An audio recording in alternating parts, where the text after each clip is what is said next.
Welcome to Ready to be Romanced. I'm Tori, I'm Laura. and today we're discussing The The deal. Deal. Welcome to the pod. Thanks so much for being here. I am so excited to be here. I've been a fan since day one, even day zero when you just got started. Before you actually started the romance journey. You slip on my DM, said, I'm starting to read some romance. And I was like, oh, girl, come to my podcast. Let me give you some recommendations. No, seriously, I always credit you and Kelly Reynolds from Boobies and Newbies who truly got me into reading because I was a guest on her podcast, so I had to read a romance book. And then you and I, the first time we podcasted together, we did pop culture, like romance novels that had a pop culture twist. Yeah. And that just like solidified my love for this Yeah. genre. And then the rest is history. Then you decided to do a podcast, which was so much needed. And I love the fact that the podcast deals with some of the popular books that actually often are, they're put in a place and actually thinking of them critically and think about like pop culture to adaptation. What does a movie look like? What does a book look like? And all these different things. And I think that's important. I don't do that often because I got burned by hype books, but I've been reading romance for about 10 God. years. So I got to this Yeah. point. I got to this point where I was like, no, I just want to like look for hidden gems and I'm mood reading here. Now I'm reading murder books because, romance, sometimes men are trash and I just need to read someone killing them. That's even better. Yeah, no, literally. That is so true. Yeah, I've been burned by hype books for sure. That's so funny. So you write a Substack and you host a podcast. Can you tell us a little bit about that? So I've been behind the scenes or behind the mic for the What to Read Next podcast. I've been a podcaster for 10 years, but the What to Read Next podcast started in 2017. So I think it's going to be 8 years in December. I also have a blog where I do listicles and I share like niche recommendations from like stalker romance to beach reads and whatnot, seasonal recommendations. And so it has evolved into a platform where I recommend books. If you give me an idea, you're like, hey, I'm looking for this mood, I can try to pick you like books that feel that same vibes. And I think that's what I'm known for. I'm not a reviewer, I'm more a recommender. Yes. I try not to yuck on other people's yum because it doesn't really matter what my opinion is. It's like it's what you're looking for, and I try to like book match you. It's like it's a bookseller essentially. So I have the blog, the podcast, and I have a Substack where I do share some recommendations. I'm a library person, so I love my libraries and I love using them. I love fostering that. I think right now in this economy, reading on a budget is important. So I try to look for Hello. ways you can save money. I'm not a book collector. I tend to borrow from the library. I tend to like get rid of books and share them with other people. I don't have, even though that book collection is probably going to go to live for libraries or going to my friends. What I like to just do is like try out different genres, different books, and try to like match you. On the podcast, I have like guests who comes in and talk about their interests and their books. So there might be some gettable literary fiction, book club books, mysteries, romance, and everything in between.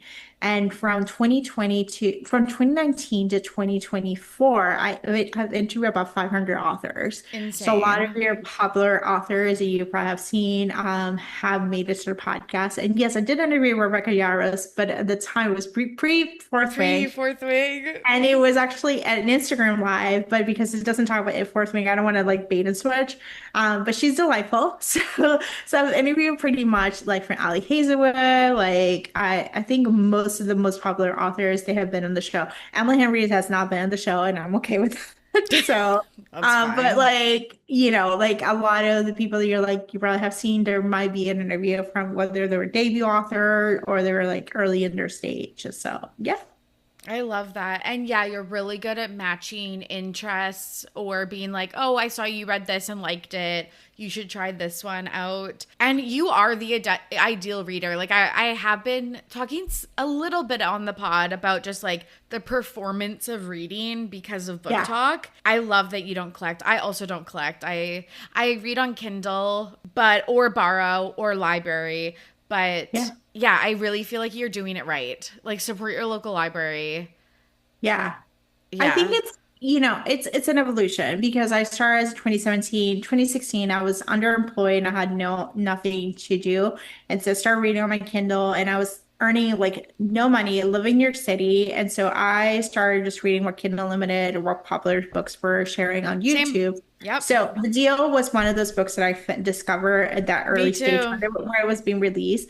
And then I actually decided, because it was like early, this is 2017, 2018. I was like, maybe I can earn some free bucks. And so I created the platform and then became kind of like what it will be like an influencer in that sense and started building a lot of relationships and access to a lot of the books. And then, a lot of people claimed like, I wish I get paid to read. But to be honest, if you get paid to read, you're going to read less because you have to Yes. create content, you have to create the structure. It's very administrative. Like it's not as easy as saying like, you're going to be paid to read. I was like, it's not as cracked up to be. Like if people in Yeah. publishing don't get paid to read, they do it at night. They do it other places.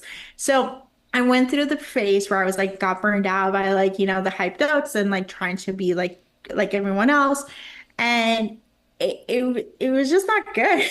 It wasn't fun. Like I went from reading 300 books from because I wanted to slowly like decreasing the number over and over and over. My reading taste changed over time. It was just like I had to take a step back from it. And understanding what works for me right now may not be what worked for me a year ago or 8 years ago or 10 years ago. And I accept it and embrace like the opportunity. I think for a long time I was like, I'm a romance reader all through and through because at the time romance reading was taboo. It wasn't so like Totally. before 2020-ish, before book talk, romance reading was not in the forefront. It was very hidden. Like people were reading literary fiction, they were reading thrillers, it was more socially acceptable. And then now everyone's reading romantasy and smut and they're calling it out. And I was like, now it's popular. And I was like, well, I don't want to do that. You know? And so I think in some ways I went through the cozy mysteries. I'm like in the mystery rom-com, not just the thrillers, but mostly mysteries. And I was like, oh, this is like a new genre. But allowing my identity not to be so tied into the idea that I'm a content creator, that I'm like actually a book influencer, that I'm like I have to produce content and it has to be popular to the algorithm. It's like I don't know, it's hard. But having a podcast has been helpful because the podcast you're solo, you're not tied into like people don't know your stats. Only you know your stats.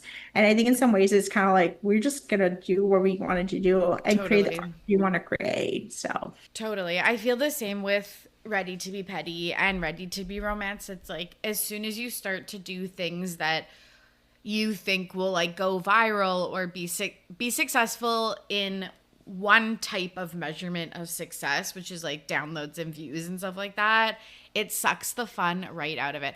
And you're yeah. totally right. As soon as you start getting paid for something, for some reason, it just ruins it. Like literally, It's work. it's because it becomes work. Love and light to my Patreon. Obvi, they're my everything. Yeah. But it has 100% changed my just vibe around podcasting. Not always for the worst, but there's definitely been some struggles with that. I always podcast based on for what I want to see for myself. Yes. I don't care about the reviews, Yeah. like, and I have terrible reviews, and I don't like it. It's just is like that's your opinion. That's not my opinion. That's not the reason why I do this. I do this because I wanted to do it, and when it stopped being fun, I stopped doing it, and then I come back, and it's like it's my toxic boyfriend. Yeah, literally.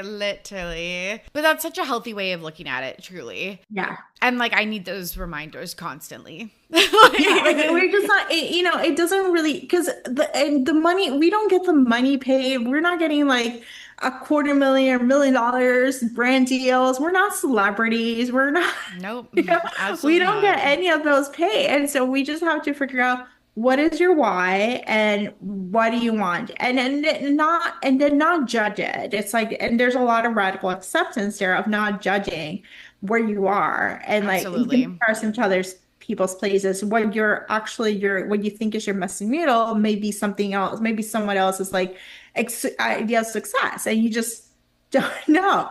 And I think it's like accepting that you just have to be, this is where you are right now, and it can change at any moment. Don't get so tied into the identity of what it looks like. So my Absolutely. reading has decreased. I read 60 books this year, Hmm. mostly audio, mostly at night because I just need something to fall asleep. So I may not listen to the whole thing because I fell asleep, and that's okay. It doesn't make me less of an influencer. It doesn't make me less of a content creator. It doesn't make me less of a reader. It just makes me like this is a human being, and I have other interests and other things I want to live in life. Absolutely. Yeah. I feel the same. I was getting down about myself. I've only read, I think, 13 books this year. This was a Yeah. reread, but I guess it would be 14. When in the last 5 years, 6 years, I've read like 100 books a year. And I'm like, I'm not going to like meet my goal. It's like, whatever. You went to Europe for a month. You got back into the dating game. So you've had social plans and you just haven't had the time to read. Like, Yeah. that's okay. Next year you can read 150 books. Like just Yeah. fucking chill, girl. I finally broke up with Goodreads actually this year. I track it on Airtable. I'm more than happy to share my Airtable with you with your listeners. I track it personally just to keep my information just for myself. But I had to break up with that daily goal. I also broke up with my Kindle streak. I've been reading Kindle for 2,000 days. 2,000 days. That's not like 1 or 2 days. It's like 5 years. Yeah, And I stopped reading on my Kindle. I was like, no, it feels like a chore. It feels like it doesn't feel good anymore. Also, giving myself this space to be like, you know what, maybe I can try physical books again. I got glasses and you know what, physical books was a delight. I finished reading the new Ali Hazelwood because the line was really long for the ebook. So I went to my local store, got the book, and read it. And I was like, delighted. that's so nice. That's Like really it's like nice. the pleasure of reading a book, the pleasure of just like sitting and not having a purpose to create content, not Absolutely. having to do a podcast episode, not having to prep up for the space, just allowing it just to be is like, holy shit, this is what readers do. No, literally, because I feel like you're right. So many people feel like, okay, well, I read the Ali Hazelwood book. Now I should make a TikTok about it.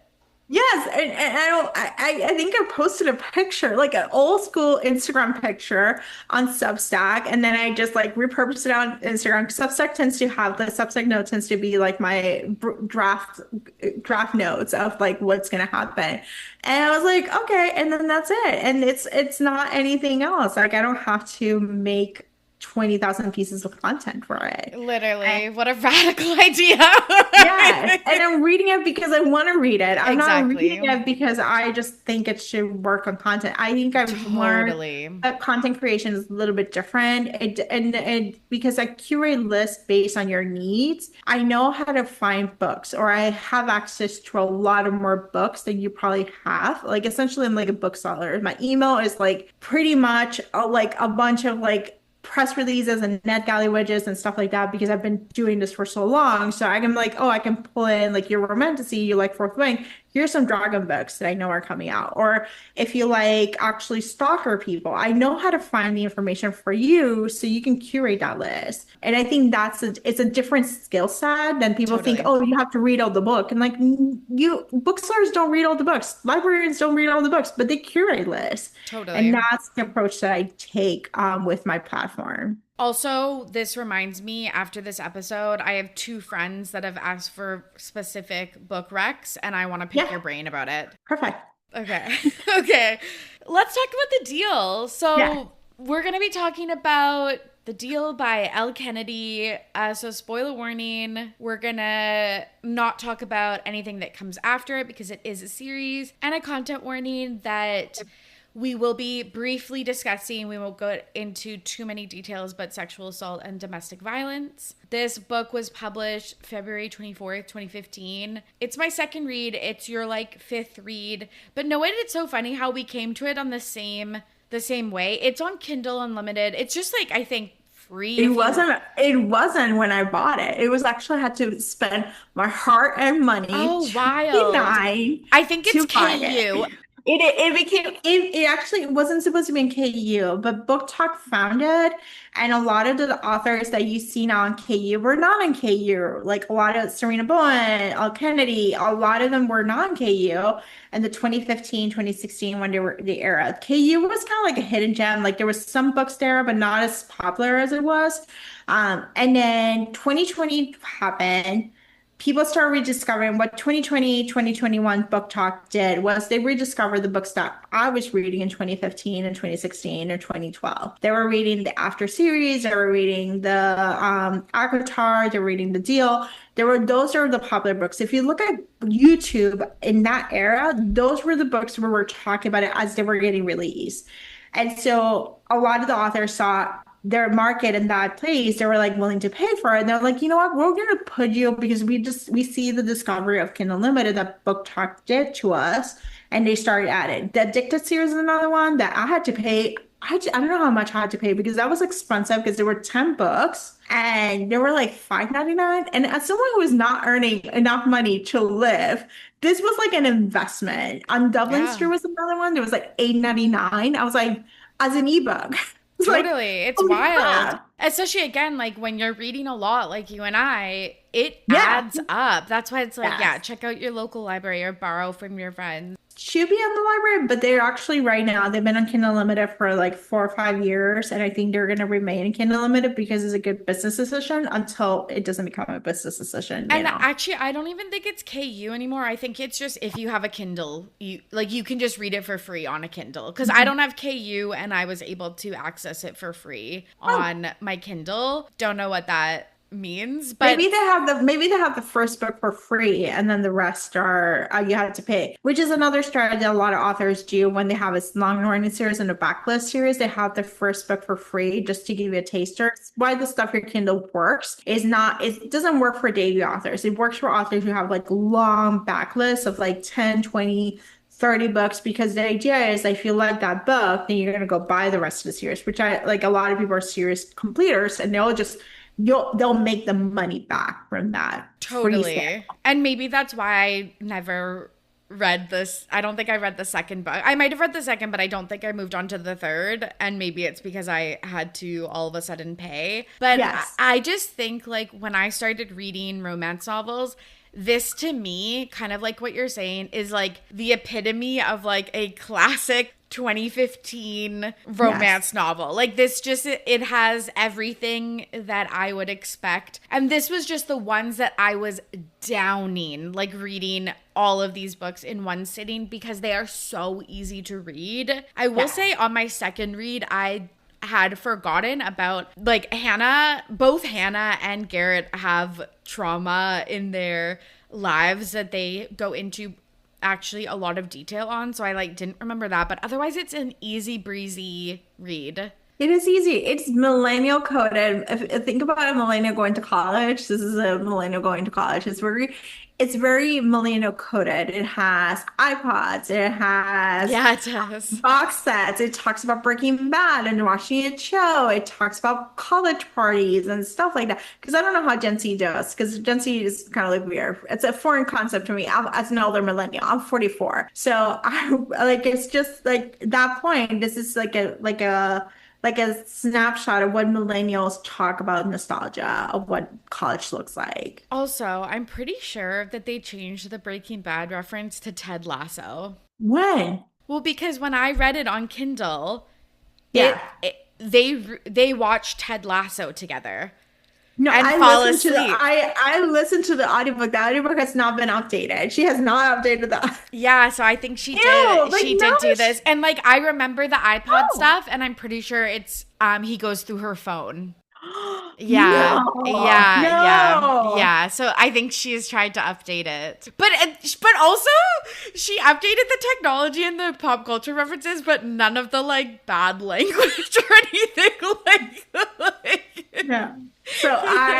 Yeah. So I listened to the audiobook this last 3 weeks. I have not seen the updated, and I would be horrified if it was updated because there's something to be said about that time capsule. If you're gonna put pop culture references, you might as well just own it, and it's Yeah, just time capsule. totally.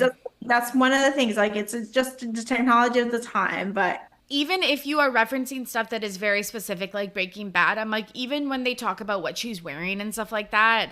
Yes. Have you seen the outfits that the romance novels use? The cargo pants? The all the cardigans and like skinny Yes. jeans and stuff like that. Like it will always date your book. So I think, and it also like, I don't like those like stand-in time. Like I like when it's dated because that adds to the setting and the plot. Yeah. It's a future historical novel. Like, let's just Totally.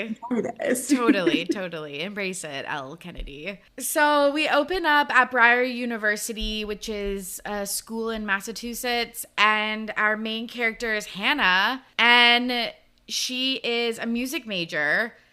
She's a great singer and a pianist, and she plays the guitar, and she has this big crush on this football player, Justin Cole. But of course, it's one-sided because she is too scared to talk to him. Yes, like a good trauma girl. She's like, I have a crush. I have quite a crush.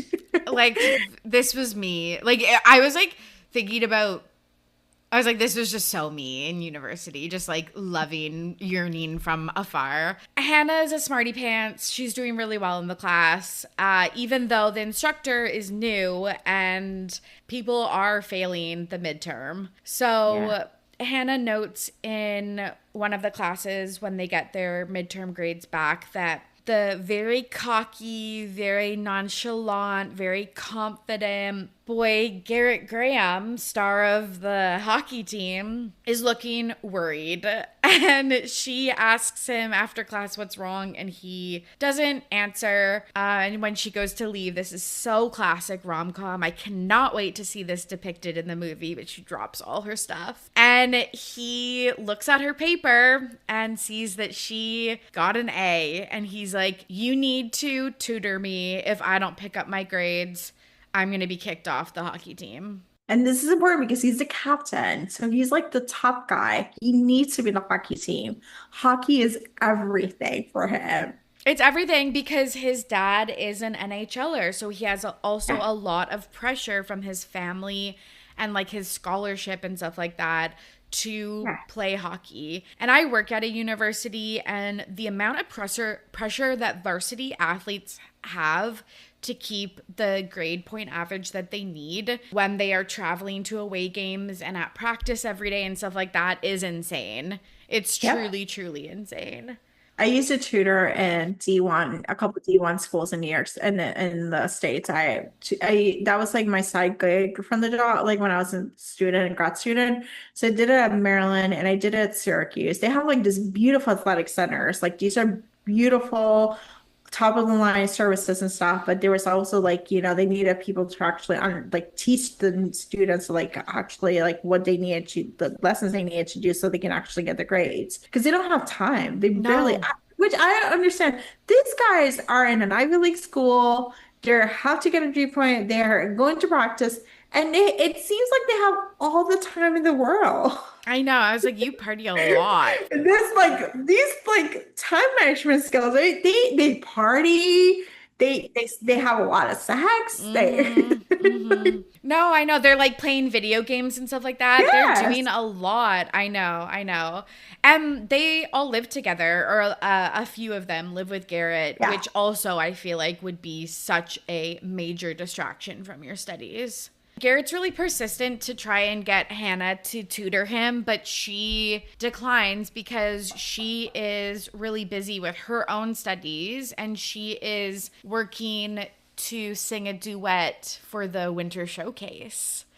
Yes, because it's a scholarship and she actually needs some money. So she also works. She also has a job. So she actually has and she doesn't have a car. So she's like, she's juggling it all. And she's living in the dorm room with her best friend, Allie, who's an actor. So they all like the theater kids and stuff like that. And it's so High School Musical, the theater kids and then the sports guys. The jocks, And the reason why Garrett took this class is because the professor, before they passed away, it's kind of like Jocks for Rocks or something like that. Like I don't know if you like read like there's always like that very easy class you can just pass it like Yes. just stuff. And the class was philosophy, and it was like pretty much like I believe in philosophy kind of deal, and you'll get an A. And then they got a new professor who was like, no, like this is Actually not wants how you it's to gonna learn be. something. Yes, understand and to think critically, critical thinking, and Garrett's like, what am I doing? Why does Professor died? I don't know if it died or retired or something, but that's the reason why he's in this class. So yeah, he's also like having like a little bit of a pity party. But I get it. If you thought Yes. it was going to be a slam dunk and now you actually have to put like pen to paper, it's a lot to handle. Yeah. And like you said, Hannah has a roommate, Allie, and she wants to take her out to a party. But Hannah doesn't like parties and she doesn't drink either. And that's because she was sexually assaulted at a party. Someone slipped something in her drink. So she has really clear boundaries about partying and drinking. Allie convinces her because Justin might be there and they might have a chance to have a little moment, Yay!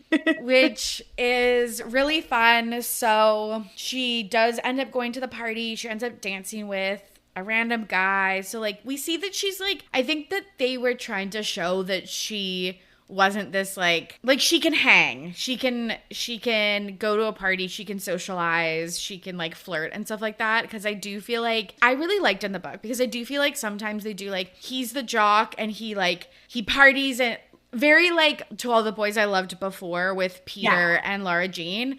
And it's like Laura Jean can't even have like a normal conversation with people. And so I did like in this book that like they are showing that Hannah is social and stuff like that. She just Yeah. is choosing to really, work, study, and had this really bad experience that kind of doesn't allow her to do a lot of partying and stuff like that. But she is still like a social girl that can hang, which I She's so liked. social girl. I think I like it. I understood like she's also like she's headed to a career just so like thankless. She's like a singer.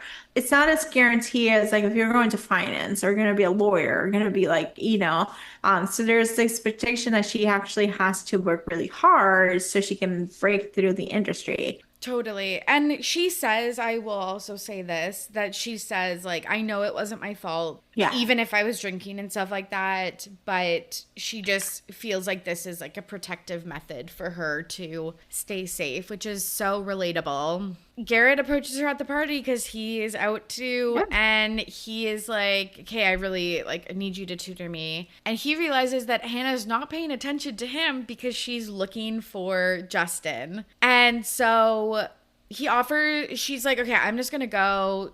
She's gonna take a cab. He offers to drive her home. And then he's like, okay, like I can tell that you like Justin, and like why do you like this guy? Like he kind of has like nothing going for him. But he's like, okay, I can actually use this as leverage. If I propose that she tutors me, I can pretend to fake date her so she seems more desirable to Justin. And the makeup exam is in a week, and there's a big party that I know Justin will be at in a week. So like it's go time. Like Yes. 2000s rom-com, the perfect setup for a romance to happen. Yes. I feel like, have you ever been asked to be in a fake date? Because I feel like I've never met someone who can do me in a fake dating situation or a marriage to convenience. Well, marriage to convenience like expected in America for you for your health insurance. I've seen those. But a Yes. fake marriage, like a fake dating situation, like Okay, I don't know. okay, I must have covered some other fake dating book on the pod because I have definitely talked about this with another guest of like, this is straight up never happened in real life. Like, I I've don't know. never met anyone that Listeners. this has happened. Also, it does the jealousy thing in this sense work? Like, I actually, if I was being strategic, I would actually just like get to know what he likes and then No, it might utilize work. that. Love Island. Let's think about Love Island. This is so my little Sims living in this island, just doing all these different things. It does work when there's actually another guy. Like guys do feel territorial. And it's like, why are you They're paying so, attention? Like they're this is so example of I dumb. don't like this. I don't like Austin. I don't like Ace. I don't care about them. But this whole back and forth when the Wood Shelley was happening, and like how he had to like live it out because she was coupled up with somebody else. So that part jealousy, I see it around men because whatever. They're mostly like primitive, not as complex to understand the They're nuance of like, simple. they're fake dating, you know. They're simple Like, creatures. so it is, so that part I see it, but the fake dating, I'm like, I don't like, you're gonna catch feelings, I but the know, guy but they would don't not. think that. They never think that. Because she thinks at this point she's like he's so cocky. He's not my type. He's such a loser. But I was like, girl, the writing's on the wall because if you like the football player, why wouldn't you like the hockey player? Like it's like same Yes, same. Like yeah, there's no really difference in between these two yeah. guys.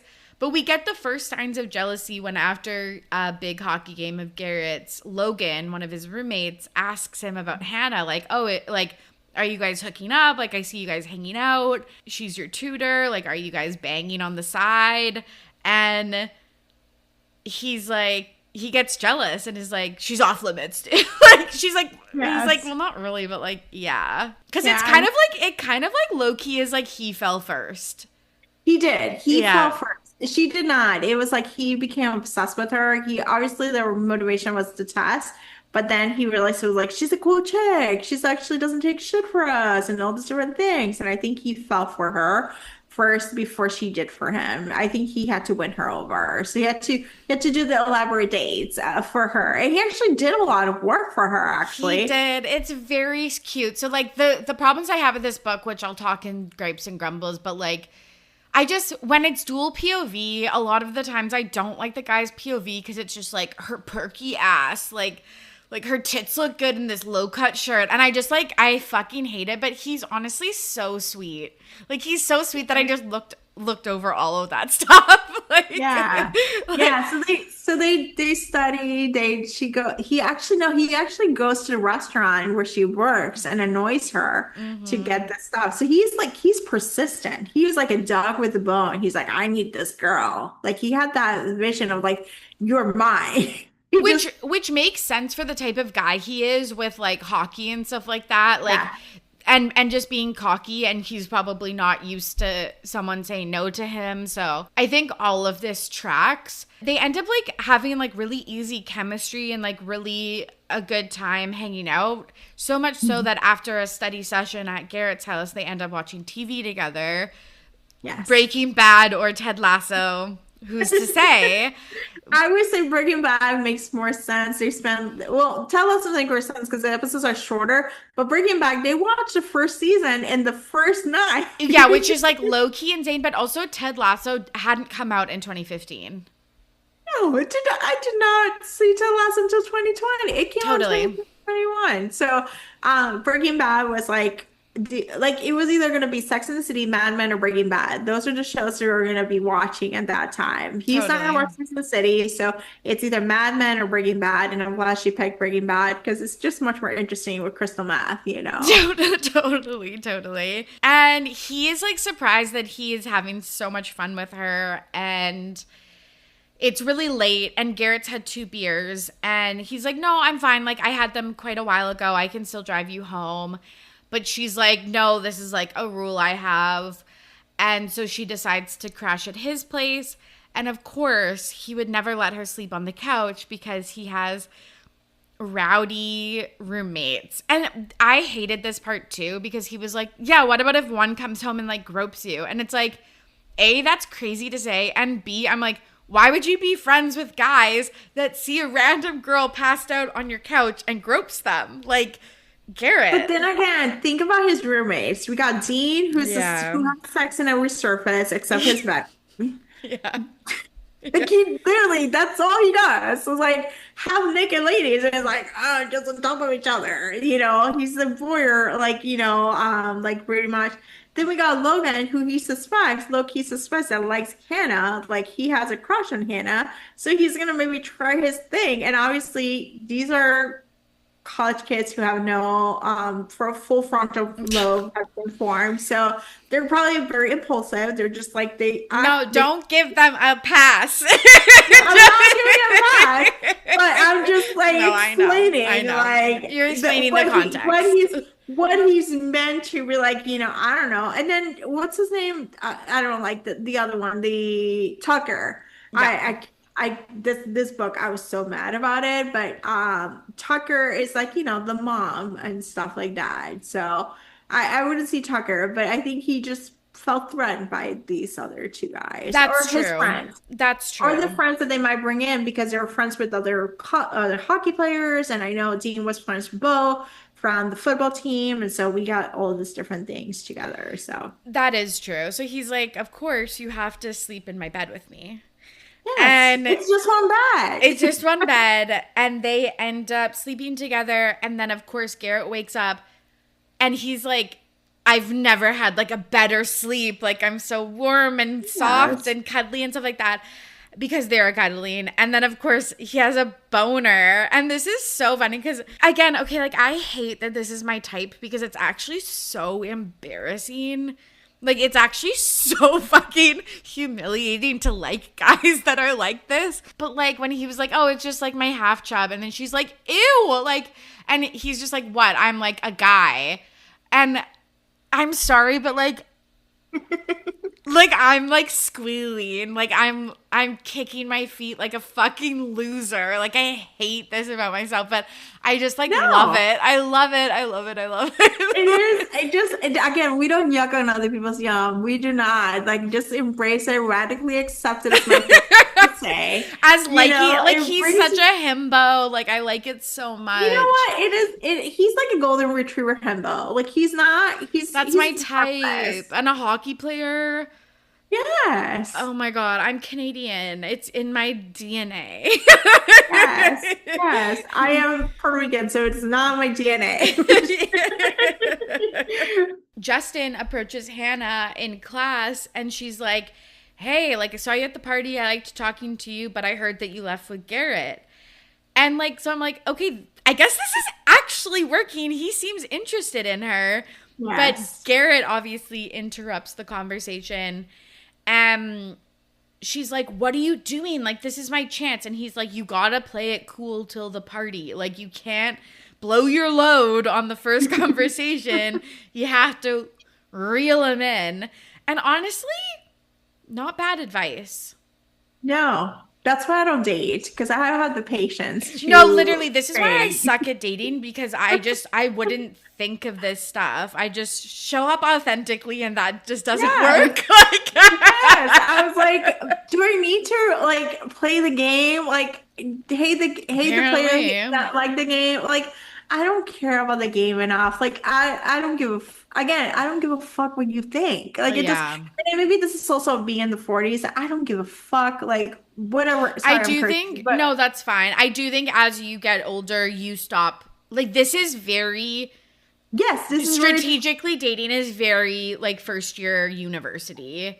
yeah, Yeah. And we can see that now that we're not doing that, but like yeah. maybe I Like, should take notes. It worked for maybe them. like maybe you should go back and be like, maybe this will work. But I don't know. I just like if it happens, great. If it doesn't happen, I don't care enough to adapt myself to what you think you want me to hear. Like Yeah, I yeah. think it's so exhausting, like just to pretend, just to reel yourself in for someone that may or may not care or value it. And because guess what? He might ghost you, he might just ignore you, he might just like dump you on a text. Like it doesn't really matter. And then like basic respect, because these men don't have basic like level respect. And what I always think is like if you're playing it so cool before Yeah. this party to reel him in, again, like not not bad advice because I think guys are dumb and like they need that like chase, I guess. I don't know. I feel like I'm very stereotyping men in this episode. But like I always think if you play it cool and then all of a sudden you get the guy and then you are your normal self and that's maybe a little bit not cool, Yes. he's gonna realize that. Like, I don't know, like, it's not like you like hoodwinked him forever. Yeah. Like, if you I go think back to your normal self, he's gonna maybe not like that. I don't know.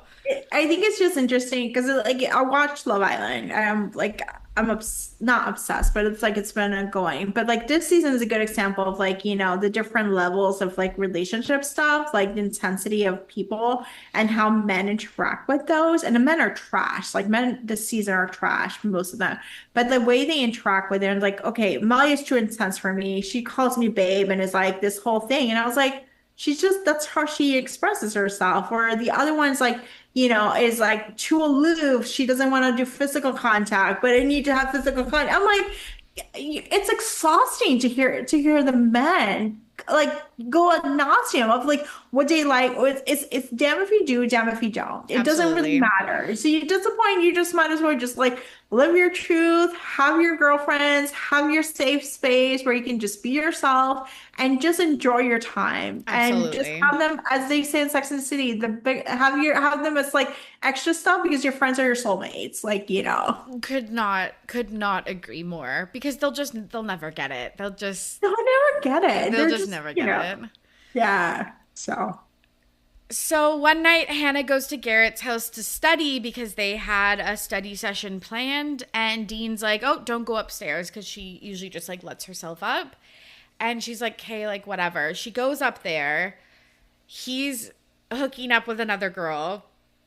And they're like, she's full on naked, but they're not like, it's not like penetration. And he runs after her because she screams and runs away. And he's like, I'm so sorry. And she's like, yeah, like you knew that I was coming over at 7, like all this stuff. But while he is apologizing, she's like, oh my God, he's like hot without his shirt on. it's so weird. She's getting jealousy because she's hooking This up with is someone this is else. her first sign of jealousy. She's hooking up with someone else. He's not waiting for me. That's so real. So they reschedule for another night. And this again just shows, because Garrett, I feel like obviously if he didn't care about Hannah, he would just be like, I'll call you later. Like, I'll text you later. I'm like, whatever. But he like It's fully mature. like, It's not. he like fully rips this girl off his body and is like, He kicks her out. Yeah. He literally was like, "No, we're done. We're done. We're because Garrett also is a guy who doesn't have relationships because they all don't do relationships, if you know. So he doesn't. He's just one and done, or keeps him around so they catch feelings, and then they just like push him away. He's so annoying. He's so gross. The next night, they end up getting together to do the tutoring session, and all is right in their world. He makes some comments about like her looking good and touches her hair and like her face a little bit, and she like is clamming up. He's like, okay, well, the party is coming up. If I touch you, like if we are supposed to be together or hooking up or whatever, and I touch you and you freak out, this is again very Peter and Laura Jean. Like, you need to have me as your background on your phone, because it's gonna look sus if I touch you and you are like being weird. And so he's like, we need to practice. I think we should kiss. And she's like, I don't want to do this. And then, but then she like concedes. And then when they go in for a kiss, he like looks nervous, but he also looks turned on. And she's like, hey, just wait. Is he like taking this seriously? So she's getting confused, obviously, about what is going on here. She got mixed vibes. He was with some other girl the night before, and now he's with this, and he might look confused. Like, what does it mean for her? But this is truly one of the craziest things that happens, and this is so embarrassing. I'm like, just fucking chill, girl, chill, because Dean interrupts them making out. They like, the kiss isn't chaste. Like, they start making out. Yeah. And then instead of just being like, oh my God, we got carried away, like, close proximity, haha, I should go. She's like, Garrett is helping me brush up on my makeout skills. And then Dean's like, okay. And then he's like, well, I could help you or whatever. And then she's like, okay, well, now I have to like go along with this lie. So she kisses Dean. But she also, I will say, so like that's embarrassing as fuck. Cause I'm like, you could have just played this off like, oh my God, what are we doing? And like leave the room. She kisses him and she's like, okay, but like, it's not like as good as it is kissing Garrett. So she also is kind of like, oh my God, I'm getting confused. Yes, because when the right romantic partner in a book, everything's the most best ever. Of course, of course. It's like, and then nothing compares to that. Just like the other girl didn't compare to Hannah in many ways, and that's why he just run after Hannah. So the feelings are happening. They're cooking it up. It's really cute. So we get to the party. And she's like lying to people because, again, it's just, I guess people are just confused by their relationship, friendship, whatever. So she lies to Allie and just said she lost a bet, so she has to go to this party with him. And of course, this has to happen. Again, I cannot wait for this scene in the movie, but she's wearing like a sweater and he's like, you can't wear that. Like, you have to wear something sexier and stuff like that. And then they get to the party. And Garrett's like, okay, like, you never drink. Like, what's up with that? Like, this is like the, 5th time that we've come across alcohol and you've declined every time. So, like, what's up? And she's just like, well, I'm, like, worried. What about if someone slips something in my cup? And he's like, has that, like, happened to you before? And she's like, just kind of vaguely is like, yeah. And then he's like, I would never, like, let that happen to you, right?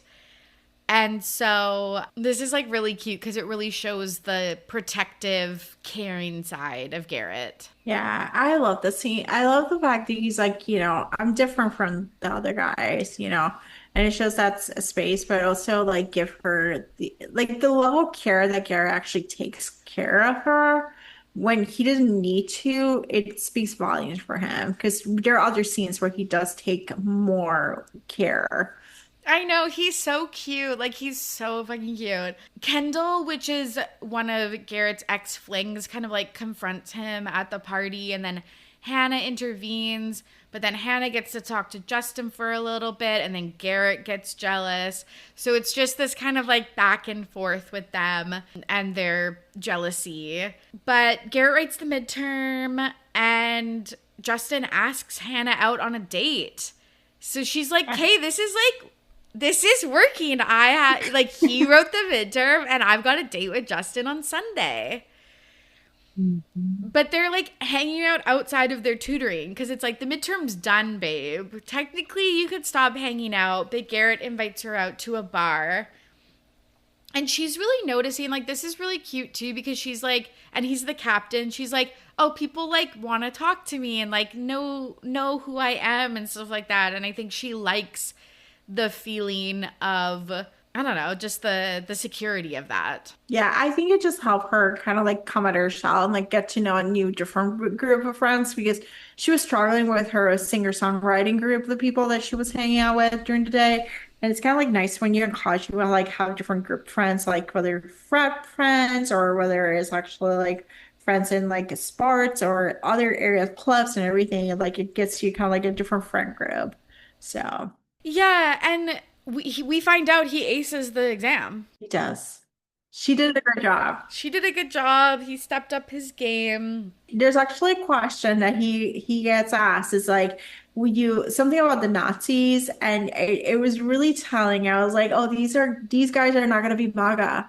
The way he answered the Nazi question, I was like, oh, we're safe here. We're safe. That's no so MAGAs true. are allowed here. That's so true. That's so true. There's a Nazi question. Yeah. And it was like, you forgive. I was like, fuck them. And I was like, in 2025, that's a great sign. That's a really good sign. The bar is in hell, and that is a great sign. Yes. Yes. That is so funny. Yeah. So 10 years later, actually, it's still relevant. Yes. They passed the background check, if you know. So he's like, hey, we got to celebrate. So they're at this bar and she gets drunk. She does karaoke. They dance. But at the song that they dance to, he gets a little bit sad. So he takes a moment and leaves for a few minutes. And at the same time, Hannah bumps into her ex. By the time Garrett has come back, Hannah's gotten way more drunk. So he's like, hey, like, let's go back to my place. And he puts her to bed in his bed. But the party that they're having like an afters at his house. And so he gets drunk. And then he stumbles into bed. And they start to hook up. But they like pass out. And like, I put this in my gripes and grumbles too, is like, I don't really like the way that Elle Kennedy writes his like train of thought here, because it's like, he's basically like, I want to hook up with her, but I know that we're both really drunk, so we shouldn't. But the only thing that's really stopping him is like his whiskey dick. And so like, I just like, I wish he was a little more gentlemanly, and more like consensual ish here. But they do stop and then they just fall asleep, which is really nice. Yeah, I just felt a little bit too, based on her trauma stuff. It's too close to comfort. It's too close to comfort, but I will say it's probably, unfortunately, authentic. Yeah. Because if he didn't have thoughts like this, this book easily becomes a fairy tale, I feel like. Yes. And I think that's where we are, But the next morning, she's like, know what? I've made up my mind. I want to have sex with you. And she's like, I feel really, she doesn't say this per se, but she's like, I feel really safe with you. Since the incident, I haven't been able, like, I have dated, but I haven't been able to orgasm with the people I've dated. And she just feels like this could happen for her with Garrett, which is like so fucking cute. Yeah. And she goes into a little bit more detail about what happened to her. Yeah. And so he's like, okay, tonight is the night, like, we'll have sex. And so this is like my favorite scene because it's so sexual and it's like a hot scene, but it is so tender and precious and cute that it gets me every single time I read it. But they start hooking up and like kind of trying to have sex, but he can tell that she's really stressed out and it's not going to work for her. And we know women cannot orgasm at all if you are like stressed, distracted. It just like, I read it in a book. There's that book that's really popular. Like, is it She Comes First or something like that? But it's about women's orgasms, or people with vaginas having orgasms. And it just really talks about how it's like, I can't remember the analogy that they use, but it's something that it's like, I don't know, it's basically like you're driving along and if there are things like stress, it's a speed bump and eventually it will just halt. Yeah. But he talks her through it all and they pause for a second and then he's like, okay, maybe jumping to sex is too big of a hurdle. Why don't you make yourself come and masturbate in front of me? And like, let's take it from there. Which I'm always like, that's like way more intimate than having sex. That is so intimate. Oh, I have to show. I'm open up myself. Like, hello, like, what is going on? It's a very intimate act with someone that you may trust. Like, she had to trust him enough to be like, actually open herself up for somebody else to watch. And then for her to actually not just to watch, but to let go of like herself, like let go of the mind stuff because it's so anxious to be in that space. It's so relatable. It's so fucking relatable. Actually, like I kind of feel like I need help right now. I just feel like, and I also just think like this comes and goes.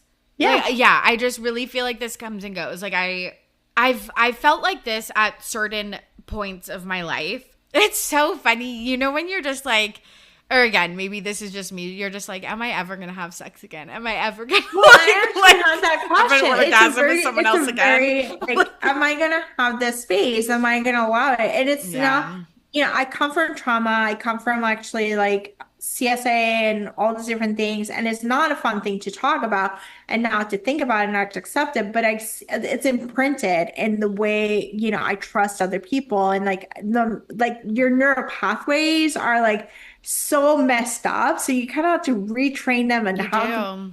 for a long time, I didn't think love existed until I was like, no, no, I had to do therapy. I did EMDR, and it Love. created new neural pathways. And I was like, oh no, no, I have unconditional love. Like I actually do have this in this world, even without a partner, because we've been taught to believe that a partner is going to be the only unconditional love. But like your friends are loving, your community can be in the space, you can have it from all the other aspects of it. And so it's like essentially training your brain to be like, no, I can trust this person, or I can trust that I can actually let go, because an orgasm is essentially total act of surrender. And it's a fight or flight or freeze. And it's like, what are we going to do? Our anxious mind doesn't want to surrender because we don't know what the unknown is going to look like. It's Absolutely. safe to do it. And I think it's just that place of like mindful acceptance of like, this is where I feel trust you to do this space. And he did so much care. He went to someone and asked about like how to approach the situation. And the way she actually was like, "Oh, we're gonna have sex." He's like, "No, no, we're gonna watch Breaking Bad, and then Yes, I'm gonna yes, yes. foreplay Yeah. to do this." And then he's like, "Okay, this is too much. I'm gonna break it down to even a step further," which explains like he's pretty mature in that area for his age. 100%. And so thoughtful and so cute about it. And for him, it was a really rewarding experience too, because I think that Yeah, when he talked about his sexual history, it's mostly, yeah, these one night stands. And he was like, this was like so sensual and like rewarding. It's so rewarding when you can get your partner off and stuff like that. And like yeah, he masturbated in front of her. So it was like this equal power, like this just very intimate moment. Like it had the intimacy that sometimes casual sex just doesn't give you, the yeah. emotional intimacy. And I love it. It was so good. It's crazy because this book, to be honest, this book, like I really like this book, but like if I had to list my top like 50 books I've ever read, I don't even think it cracks my 50, but for some reason this sex scene, it really really really does it for me. I think it's just it's like the level of care that Yeah. he takes, and it's like it's obviously a fairy tale in some ways because it's Yeah.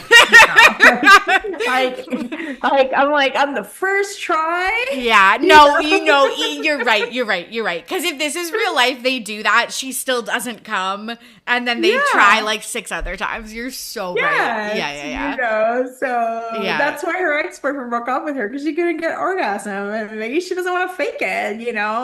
But She's a better woman than I am. Let me tell you that. They have sex again. it's the best sex ever. It's the best sex that they've ever have, obvi. And it's Halloween, and they both bail on their plans and they hang out together, which is very cute. And she again opens up more about what happened to her with the sexual assault. She's going to his hockey games, and at one of them, his dad is there. And we don't actually know much about his family, but we learn that his father was abusive growing up, and Mhm. he blames him. Garrett blames Phil for his mother's death because she died of lung cancer, but he was like physically abusive to her. And so he really harbors negative feelings, obviously, towards her. His dad is the NHL player, a lot of pressure. A lot of, I think the guys look up to him. So he like doesn't share that the dad's a bad guy to his friends. And Garrett's dad is like, I have a new girlfriend and I want you to come home and spend Thanksgiving with us. And earlier in the book, Hannah's mom had told Hannah that they're having money troubles and she can't afford to fly her out. So they decide to go to Thanksgiving at Garrett's house together. Yes. But we get a little bit of like, I actually love this because again, it subverted the like they do end up having a third act breakup, but like I feel like this kind of subverted the formula, because Garrett's roommate actually ends up, like, they hear through the grapevine that Hannah has her date with Justin still. And so they tell Garrett. And so Garrett approaches her and they get into a fight and is like, you're still going out, like, what's happening? Because we're doing the thing and you still harbor feelings for this guy. And she's like, oh no, like, I canceled that. Like let's give this a go. So they, like, make it official, which I thought was really cute. Like, I liked that there wasn't so many obstacles for them to face before they, like, actually just got together officially. Yeah, they're closed off. They're closed off. They're closed off. No one's turning their heads. No one's turning their heads. They're closed off. Are you closed off? So funny. And that is the new language. And if people don't watch Love Island, that is a Love Island reference. That is a Love Island reference. Love Island is great for dating. It's not, people don't get married. Like, they do get married afterwards, but the whole point is not marriage. It's they're open for new relationship, new people coming in and dating around. It's a dating show. That's really what it comes down to it. Totally. So closed off means that they might be exclusive. They're just like, they're not open for new people coming in. Exactly. So Garrett and Hannah are closed off. Yay! And they go to Thanksgiving. They'll win the prize. They'll win the 100K at the end, truly. They go to Thanksgiving. Garrett meets his father's new girlfriend and realizes over the course of the dinner, like, through how she talks about, like, his strict schedule and, like, making dinner perfect. And Garrett, like, moves at one point and she, like, kind of flinches. So he realizes that his dad is abusing his girlfriend like his mom. And so Garrett obviously confronts his dad and leaves the house. He's so upset, and Hannah's there really to console him. But Phil, at this point, like, he ends up, like, trying to blackmail her, but, like, he's, like, actively trying to dissuade Hannah from dating Garrett. Which, yes. What is his issue with Hannah? Because it's like, why does he even care? It's a distraction because he wants Garrett to be the number one draft for the NHL, so he needs to have the stats. And I don't know, I think, there was a fight. That was the reason. There was something that happened that he got suspended, and then Phil was like, she's taking away his number one draft, Yes, you're right. Because at one of the games, one of the guys that testified against Hannah shows up at the game. Garrett gets into a fight with him. He gets suspended. So this is, like, his worst fears, because he was trying to avoid suspension with his midterm, like, getting his midterm marks up. But he's doing it for Hannah, so he's doing it for love. He's doing it for love. So they end up leaving Thanksgiving. They have sex in his Jeep. Yes. But he was like, I've had sex with girls in my car before, but this time I'm, like, making love in my car. Ew. It's so cringe. So cringe. It's so cringe. And first of all, the Jeep doesn't sound like that comfortable to sex. Okay, car sex. I am car sex biggest op. I've only had car sex. I'm really laying it all out there. It's so good. We're all just like, I told them I almost joined a cult. Like, it's so good. I've only had car sex twice. Both times I hated it. I just want to put it out there. It's so comfortable. It's not comfortable. One time I was in a minivan, and you think because of the space that you think that would be better. It isn't. No. And then the other time was just straight up in the backseat of a car. And, like, truly you can really only, which isn't the worst thing, but I really feel like you can only be on top. Like, I feel like that's the only position. It doesn't sound comfortable at all. Again, in the 40s, we care about comfort. Our backs hurt. Like our bones hurt. Totally. Like, no. Totally. And, like, also, I feel like people get a thrill, and, like, I get that you could get a thrill from, like, someone seeing you or something like that, but I'm like, It's not, it doesn't feel sexy like that. Like it just really doesn't. It's cringe. It's really cringy. It's really cringy. Okay. So doubles down on his dissuading Hannah from dating Garrett. He goes to her workplace and he's like, I'll cut off all of Garrett's funds and ruin his college life and his potential hockey career if you don't break up with him. So obviously she's like, okay, I feel like I have no choice but to break up with him. So she does. And she's like, I want to date other people. And he's like, I don't believe you, but like, obviously, like, I'm really upset about this. Yes. And then they're both heartbroken and it's Christmas break. She calls him and I'm like, oh, girl, you're not taking this seriously at all. Like you're just like, I just missed you, but I can't have you because I want you to be a #1 NHL draft. It's so funny. It's so relatable. It's so like I have to sacrifice myself for your future. It's so funny. It's so like romance movie. Yes. And they get back from Christmas break and Hannah kind of notices that all the guys that she usually talks to are like avoiding her. Yes, even Allie's boyfriend avoided her. Yeah. Even Allie's boyfriend who was Sean is avoiding Sean. her. And it's like, that is so funny. So she's like, okay, obviously Garrett like told them to like back off. Even though, okay, like these are one of these things that like in the book, I thought this was cute, but in real life, I'd be like, oh my God, I'd be like, you are a fucking like overprotective freak if someone did this to me. It's a red flag. It's a huge red flag, but in the book, I'm like, red flag, but like I accept it as like, oh, it's just totally fine, you know. It's like so funny. how many, like especially dark romance, like there's so many so many like red flags. I love mafia romances. Me too. That's like my favorite subgenre. Capted, captor. I love arranged marriage. I love like obsessive, morally great. Like I love that he murders on the side and he comes back. Like it's like the biggest red flag that you can imagine. And yet I'm like, I am here for it.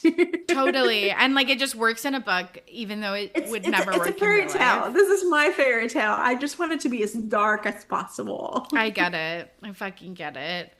But this whole debacle ends up like Hannah confronts him and is like, you're being a dick. I think she goes to the bathroom. She goes to the shower. Was it in the hockey showers that she goes to, like in the hockey locker room and they're all naked? Yes. Okay. A Cinderella story.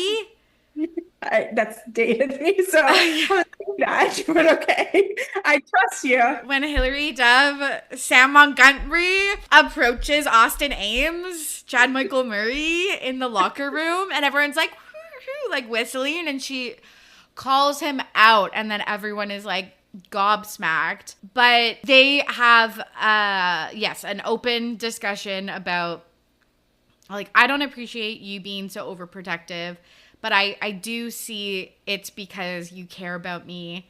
Then she reveals that why she broke up with him was because his dad threatened her. And he's like, I've spoken to my grandparents. They'll provide me the trust fund. Yes, because he's a Nepo trust fund baby. And the trust fund was going to happen. I think his birthday is the 31st. So January 1st of that year, he was going to get the trust fund money. So he was like, I'm already sad. Because the dad says he cannot get financial aid. He cannot get anything. But she didn't know that he was going to get a trust fund, like a windfall, the next day. And it was all going to be okay. It was all going to be okay. And just the cherry on top is that they make up and Garrett goes to lead the hockey team to a victory. To Frozen 4. Like, I did not know that that's how they call it. Because I follow basketball, so it's Final Four. But in hockey, it's Frozen 4. It's the top 4 teams that compete for the championship. But he takes them all the way home. They win the championship. Of course. Like every college hockey book always wins the Frozen 4. Of course. Okay. And yeah, that's it for the deal. That is it's such a fun book. It's our first hockey romance that we've covered on Really? Ready to Be Romance. But know what? I love, you know this about me. I love a hockey romance. I love a college romance. Like Yes. this just hits all my boxes. Yes. I feel like I did recommend this book to you like years ago. You might have. I have to look back at the episode. I'll release the episode, the original episode. I may re-release it so people can listen to it. But I feel like I did recommend this book because it was like it's such a like for me it's a comfort read. It's one of the first hockey romance that I read, and I found it to be so enjoyable and so comforting. The way it is, it is cringe. It is definitely red flags galore, but it just worked, you It just know. works so well. Okay, let's wrap up with our roundtable discussion. So, our internet investigation. This is our cursory peruse of the internet of things you need to know. Not too much on the book, other than it had a little book talk moment, and it most of it is talking about the upcoming movie, which we can talk about in our sequel scoop. Our wonder whys, these are unanswered questions for the listeners. I don't know because I don't think I've read on.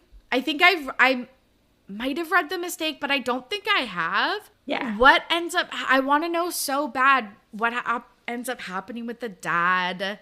The dad doesn't matter. That Doesn't just matter. fades away. That just Doesn't fades. matter. That The just dad fades fades away. Okay, well, I'm gonna read on. Honestly, this has re-sparked my love for this book. Excited. Okay, our gripes and grumbles. These are nitpicky problems we have with the book. I feel like we've talked a lot about this, but like, yeah, I didn't like the scene where he was like scared that he was gonna do something inappropriate.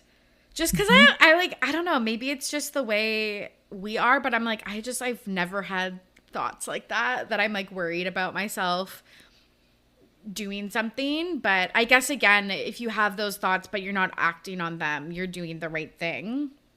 Yeah, I think it's like coming up for like he also has this fear that he's gonna be like his dad who does Yes. so Yes. maybe he has a fear he wants to like he's gonna be like his dad, and that's That's like why he a was so upset after he beat that guy up, because he was like, oh my yeah. God, I do have this anger inside of Yeah. me.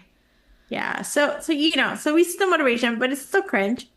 It's so cringe. And the language that he uses, again, it's like, I'm just like, do guys actually think like that? Like the dual POV, whenever I read them, I'm like, do guys actually think like that? But it's like, But then again, did you watch Book Talk or TikTok? Like the men's side TikTok? Yeah, they do. They really do. Like I hate to say this. It's like, yes, that's I I think we hope in our romance novels that our men are actual self-actualized and they have gone to therapy.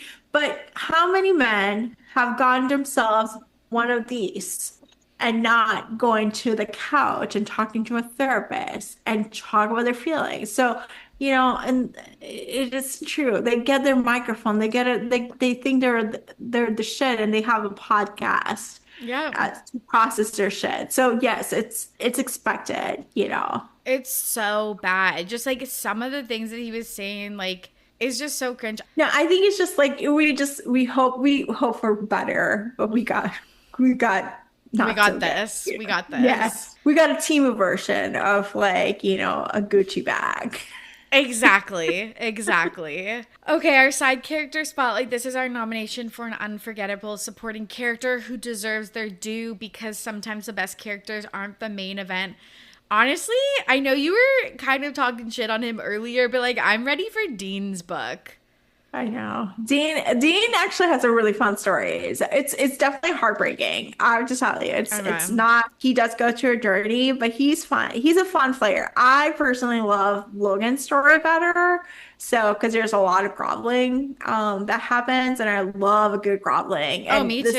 is good, that's just a good groveling happening. So I really like Logan's story, but I think Dean is the one that he's the fan favorite. Like the fact that sleeps with anyone, and like he's good looking, and he's just like, you know, he's the life of the party. He's also like the friends with everyone. He's friends with Bo, who's in the football team. He's friends with other people. He's not just separated to like, I'm a hockey player. He's like life of the party. So he's gonna be the fan favorite. And then his story is like, it's just a fun story. It's so funny what happens to him. So it's just, yeah, like I'm excited. there's a fun bathroom scene that happens to him. Oh, okay. Yes. Love. Okay, well, I'll let you know when I check it out. Okay, finally, our sequel scoop. This is the on any upcoming sequels, seasons, and the general reception. The series continues on for 5 books. It's the off-campus series, and then we have the Briar U, and then the Campus Diaries spin-offs. But this is the most exciting thing. I think I said movie earlier in the I think it's a series, right? yeah, I think I said movie earlier in the episode, but it is a TV show coming to Amazon Prime, who are just killing it in the YA/romance genre with Maxton Hall and The Summer I Turned Pretty and like a million other things. But what's really exciting, and we've talked about this, is that they filmed it in Vancouver. And if people don't know, I live on Vancouver Island. So I have been so thrilled that I'll get to see, background actors that are from the area and like landmarks and stuff like that. So season 1 will cover the deal. So I'm assuming they'll do the deal, then the mistake, etc., etc. And Louisa Levy is the showrunner / producer. And we have the cast. Ella Bright is playing Hannah. Belmont Camelli is playing Garrett. Micah Abdallah is playing Allie. Antoine Cipriano is Logan. Jalen Thomas Brooks is Tucker. Josh Houston is Justin. And Stephen Kalin is Dean. Or Stephen Kalin is Dean. Yeah. Which is so interesting when you are casting for a show like this, because you have to make a really good cast, because it's like, for example, Logan and Tucker and Dean are eventually going to be the main characters. So you have to stack your supporting cast, not just your 2 leads. Yeah, I'm actually excited for this. Like, as someone who is, worried about adaptation, but they've been doing such a great job with adaptations, and like it's actually like kind of like fun to see your scenes, like the things you imagine and be like, oh my gosh, I like do. I feel like the person who they cast over Hannah meets Hannah's description. Like, I was like, oh, this is how I envision Hannah. Like, it makes perfect sense for her to play Hannah and stuff. And Belmont Camelli, people might know Ella Bright from The Crown. Belmont Camelli was in the Saved by the Bell reboot. So cute. And know what? It's funny. Exactly how I pictured Garrett. Yes. Exactly how I pictured him. I like that Dean has like it's not too blonde guy, because I don't like blonde men. And I'm like, it's just like, it's a subtle blonde. It's subtle. Because in my head, Dean has dark hair. Like, it does not have blonde hair. All my leads, if it's blonde, I just immediately switch that to brunette. Yes, we just do color painting. Let's just Photoshop the same. Seriously. So yeah, I'm really, really excited for this, because you're right. The adaptations have been so good. I feel like actually the boom in romance novels and book talk has legitimized, like, I think people are like, oh, we actually have to take this seriously. Whereas I feel like back in the day, like you said, it was embarrassing to read romance, even though we were all doing it. It was just hidden. And now that people are like, oh, money is here and millions of people like this, maybe we will make something that people will actually want to watch. Okay, and then I'm going to read the tagline, and then we can really wrap up, or like the excerpt, the synopsis. Yeah. A college-set romantic drama based on the best-selling book series Off Campus follows the unlikely romance between a wry hockey-hating music major and Briar University's Playboy star center. The series depicts the elite ice hockey team. So funny when they say ice hockey, because you just would never say that in Canada. And the women in their lives as they grapple with love, heartbreak, and self-discovery, forging deep friendships and enduring bonds while navigating the complexities that come with transitioning into adulthood. I think the other thing that I'm really interested in this is, I can't remember when I was thinking this. It wasn't Tell Me Lies, because that's just a standalone book, but was it Gossip Girl? It was another book series that turned into a TV show that when they try to focus, maybe it was The Summer I Turned Pretty, I don't know, whatever. Regardless, sometimes it's hard if they try to focus on one book And then, but then it's like, but they have to build up the supporting characters because they are going. Oh, Bridgerton. It was definitely I was gonna say Bridgerton. Bridgerton because Bridgerton is Summer Turned Pretty is like the same. The books are the trilogies. It's the same storyline, but Bridgerton have to have this. Each book is based on the siblings, so they have to start building Yes. those stories a little bit earlier. Like we Yes. needed to know about Penelope earlier than you probably would have in the books, and you needed to know about Francesca's first marriage before we get to go to the next her book and stuff like that. So the stories start to be together. Yeah. Exactly. And sometimes they do that well, and sometimes I don't think that they do that well. So I'm Yeah. very intrigued about how they're going to do this because you don't want to get too much into their story because that needs to be the crux of the next season, but then you don't want to shaft them because then we have no buy-in for their story. So I'm very curious to see how this goes because sometimes they fill it in, like with Benedict. I felt like his thruple relationship and stuff like that. I felt like they were just adding that in because they needed something for him to do while we were waiting for his season. And so I feel like sometimes they do it really good and sometimes like I think they did Penelope really good, really well when we saw her with all her writing and stuff. So while we waited for her season. So I'm very excited to see what they do with this one. Yeah, I'm excited to see how they do it because there's like a build up for different things. There's certain relation. I can see this actually being much more easier to meld because there's different storylines that happen throughout the four books, so you kind of like get the space. Curious to see how they deal with Tucker, and maybe it stays with the whole world because then we get the next generation, we get the specifics, so maybe it's a long running series, which we hope. But I think there's enough storylines that are just like go crossover among series. Obviously, the dad doesn't really matter because you don't care about that. But there are other things that actually will work in that college setting. And also, I'm assuming they're going to have other supporting actors and other minor B plot lines that are like just going to keep going for the story, like to add more things. Totally. That makes sense. I'm very, very excited for that. Me too. Okay, this was so much fun. I'm glad that we could read this classic book. Yes. Yes. Can you tell the listeners where they can find you and anything else you want to plug? So you can find me at whattrainexblog.com. All my links are there. The podcast is on Spotify, iTunes, and all the major podcast players, including YouTube. And you can sign up to my Substack, but just go to whattrainexblog.com. It has all the links. It has some discount codes if you're looking for reading on a budget and whatnot.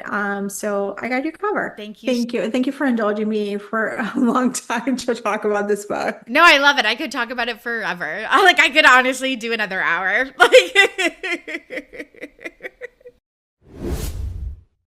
And that's the story of the deal. Thank you so much for listening. And thank you to Laura for joining me on today's show. I feel like I'm limping to summer vacation, something I had planned to end in May to go on a little bit of a hiatus. It is July, heading into mid-July, and I am here, but that is okay. I'm having fun. I'm doing things on my own timeline, and everything is good. I say to myself in the mirror.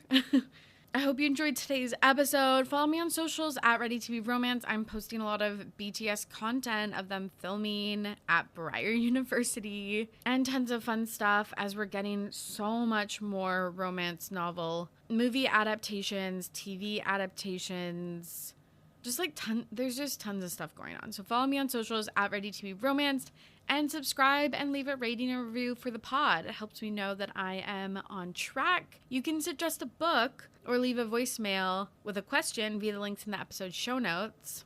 Our next episode is Deep End. Until then, happy reading. For Ready to Be Romanced, I'm Tori. Goodbye.